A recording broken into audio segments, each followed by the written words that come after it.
It's this Aloe in the Wild, which appears to be a third-party app that's pulling in influencer content and then hot spotting it with actual shoppable, where you can start exploring and going through this carousel. So what are your thoughts on it from a performance perspective?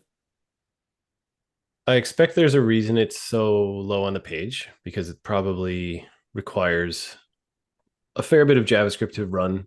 You're going to have to pull in these images from either from the influencer directly, or they're very likely cached in the component.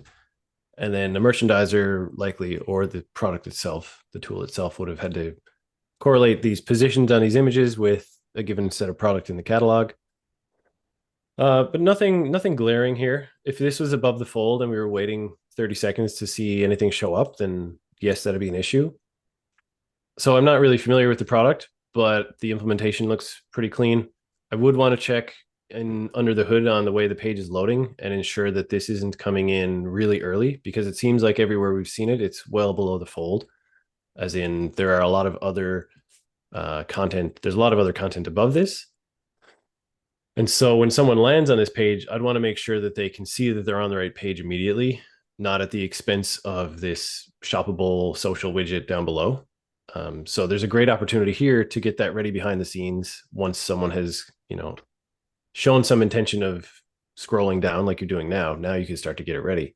There's no reason that you'd want to delay your first paint, your largest paint, like some of those core web vitals, by loading this third-party widget that's so low. But otherwise, yeah, no problem with this in particular, short of us investigating it in more detail. I don't know if clicking on this is performant. There's ways to measure the lag between interacting with something and getting a visual response on your screen. It's called this interaction to next paint metric.